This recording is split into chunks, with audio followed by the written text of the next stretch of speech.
Acts 21. And it came to pass that after we were gotten from them, and had launched, we came with a straight course unto Coos, and the day following unto Rhodes, and from thence unto Patara. And finding a ship sailing over unto Phoenicia, we went aboard and set forth.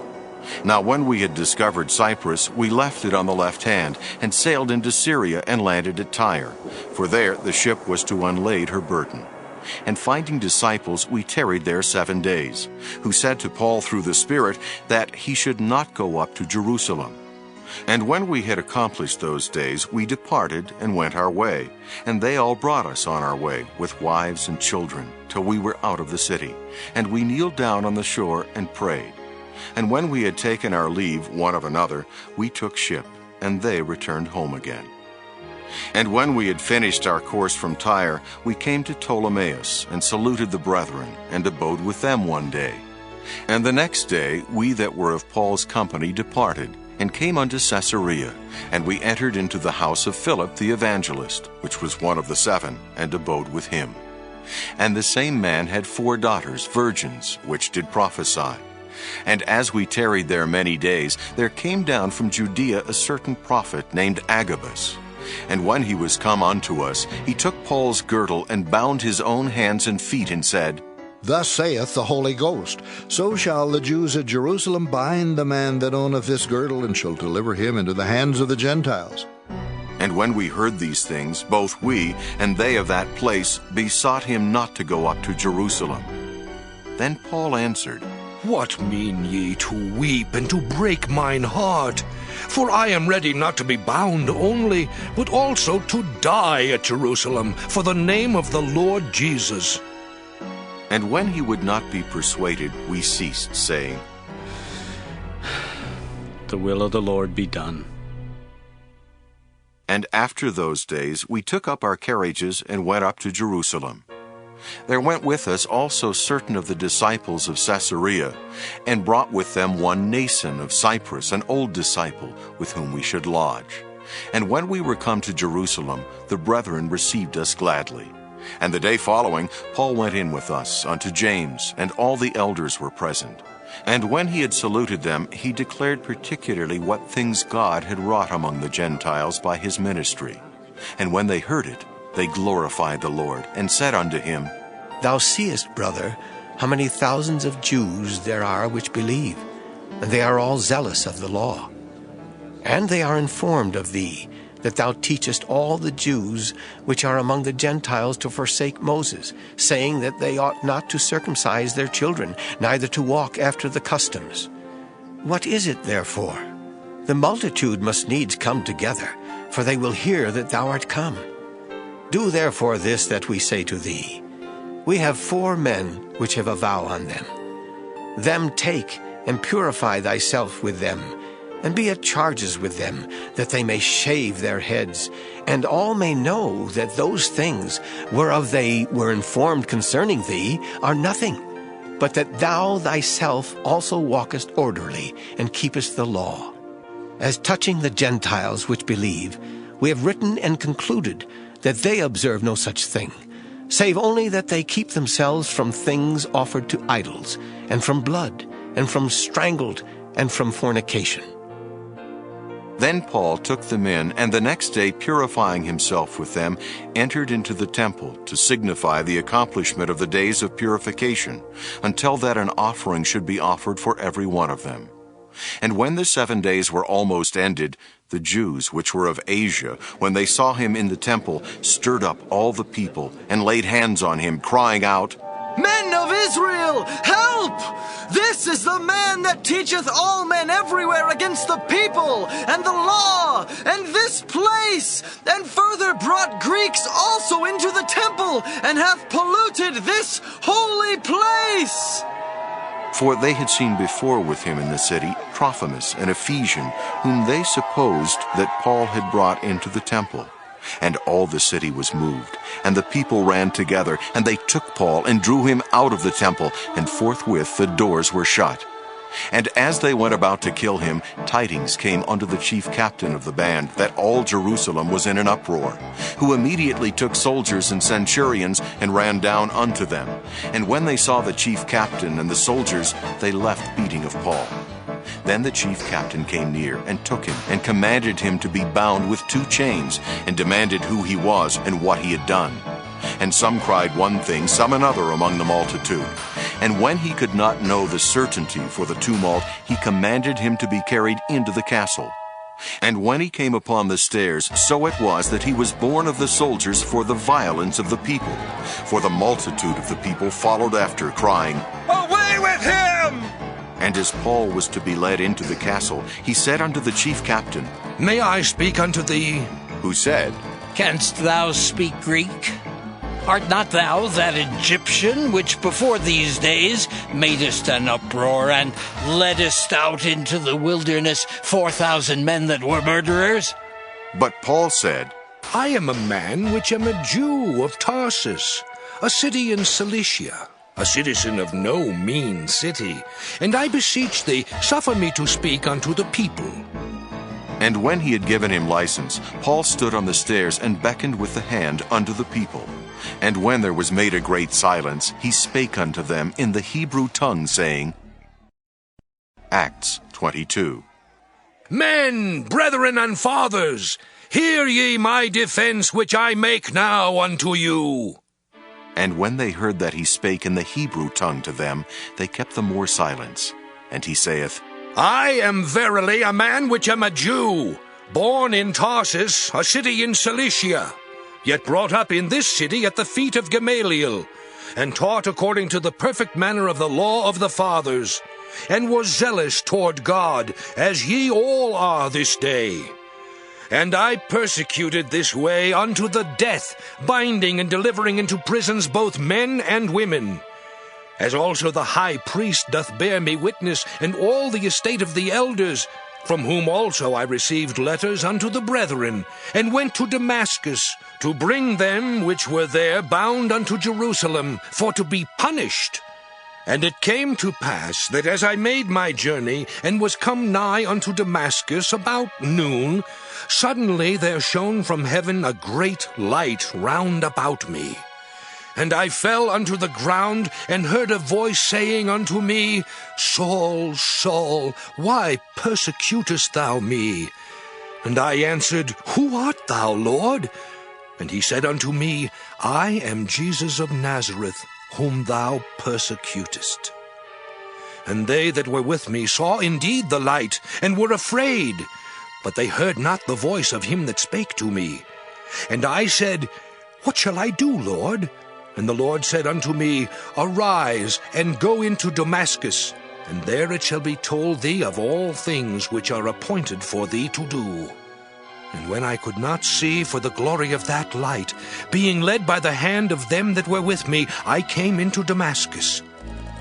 And one, Ananias, a devout man according to the law, having a good report of all the Jews which dwelt there, came unto me and stood and said unto me, Brother Saul, receive thy sight. And the same hour I looked up upon him. And he said, The God of our fathers hath chosen thee, that thou shouldest know his will, and see that just one, and shouldest hear the voice of his mouth. For thou shalt be his witness unto all men of what thou hast seen and heard. And now why tarriest thou? Arise and be baptized, and wash away thy sins, calling on the name of the Lord. And it came to pass that when I was come again to Jerusalem, even while I prayed in the temple, I was in a trance, and saw him saying unto me, Make haste, and get thee quickly out of Jerusalem, for they will not receive thy testimony concerning me. And I said, Lord, they know that I imprisoned and beat in every synagogue them that believed on thee. And when the blood of thy martyr Stephen was shed, I also was standing by, and consenting unto his death, and kept the raiment of them that slew him. And he said unto me, Depart, for I will send thee far hence unto the Gentiles. And they gave him audience unto this word, and then lifted up their voices and said, Away with such a fellow from the earth! For it is not fit that he should live! And as they cried out and cast off their clothes and threw dust into the air, the chief captain commanded him to be brought into the castle, and bade that he should be examined by scourging, that he might know wherefore they cried so against him. And as they bound him with thongs, Paul said unto the centurion that stood by, Is it lawful for you to scourge a man that is a Roman, and uncondemned? When the centurion heard that, he went and told the chief captain, saying, Take heed what thou doest, for this man is a Roman. Then the chief captain came and said unto him, Tell me, art thou a Roman? He said, Yea. And the chief captain answered, With a great sum obtained I this freedom. And Paul said, But I was freeborn.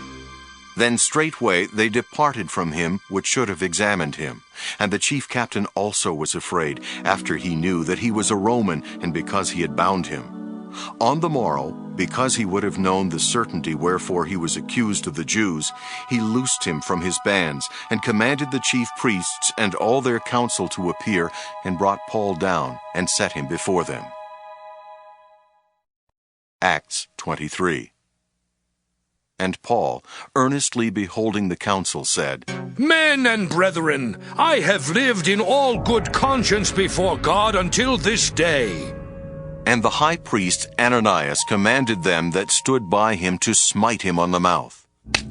Then Paul said unto him, God shall smite thee, thou whited wall. For sittest thou to judge me after the law, and commandest me to be smitten contrary to the law? And they that stood by said, Revilest thou God's high priest?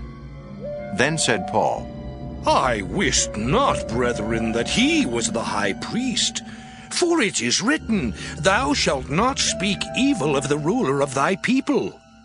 But when Paul perceived that one part was Sadducees and the other Pharisees, he cried out in the council, Men and brethren, I am a Pharisee, the son of a Pharisee. Of the hope and resurrection of the dead I am called in question. And when he had so said, there arose a dissension between the Pharisees and the Sadducees, and the multitude was divided. For the Sadducees say that there is no resurrection, neither angel nor spirit, but the Pharisees confess both. And there arose a great cry, and the scribes that were of the Pharisees' part arose, and strove, saying, We find no evil in this man, but if a spirit or an angel hath spoken to him, let us not fight against God. And when there arose a great dissension, the chief captain, fearing lest Paul should have been pulled in pieces of them, commanded the soldiers to go down, and to take him by force from among them, and to bring him into the castle. And the night following, the Lord stood by him, and said, Be of good cheer, Paul, for as thou hast testified of me in Jerusalem, so must thou bear witness also at Rome. And when it was day, certain of the Jews banded together and bound themselves under a curse, saying that they would neither eat nor drink till they had killed Paul. And they were more than 40 which made this conspiracy. And they came to the chief priests and elders and said, We have bound ourselves under a great curse, that we will eat nothing until we have slain Paul. Now therefore ye with the council signify to the chief captain that he bring him down unto you tomorrow, as though ye would inquire something more perfectly concerning him. And we, or ever he come near, are ready to kill him. And when Paul's sister's son heard of their lying in wait, he went and entered into the castle and told Paul. Then Paul called one of the centurions unto him and said, Bring this young man unto the chief captain, for he hath a certain thing to tell him. So he took him and brought him to the chief captain and said, Paul the prisoner called me unto him, and prayed me to bring this young man unto thee, who has something to say unto thee. Then the chief captain took him by the hand and went with him aside privately and asked him, What is that thou hast to tell me? And he said, The Jews have agreed to desire thee that thou wouldest bring down Paul tomorrow into the council, as though they would inquire somewhat of him more perfectly. But do not thou yield unto them, for there lie in wait for him of them more than 40 men, which have bound themselves with an oath, that they will neither eat nor drink till they have killed him. And now are they ready, looking for a promise from thee. So the chief captain then let the young man depart and charged him, See thou tell no man that thou hast showed these things to me. And he called unto him 2 centurions, saying, Make ready 200 soldiers to go to Caesarea, and horsemen 70, and spearmen 200, at the 3rd hour of the night, and provide them beasts, that they may set Paul on, and bring him safe unto Felix the governor. And he wrote a letter after this manner. Claudius Lysias unto the most excellent governor Felix sendeth greeting. This man was taken of the Jews, and should have been killed of them. Then came I with an army, and rescued him, having understood that he was a Roman. And when I would have known the cause wherefore they accused him, I brought him forth into their council, whom I perceived to be accused of questions of their law, but to have nothing laid to his charge worthy of death or of bonds.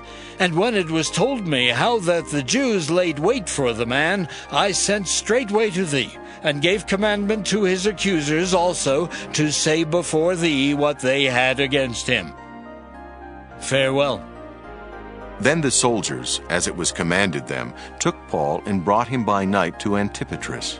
On the morrow they left the horsemen to go with him and returned to the castle, who, when they came to Caesarea and delivered the epistle to the governor, presented Paul also before him. And when the governor had read the letter, he asked of what province he was. And when he understood that he was of Cilicia, I will hear thee, said he, when thine accusers are also come. and he commanded him to be kept in Herod's judgment hall.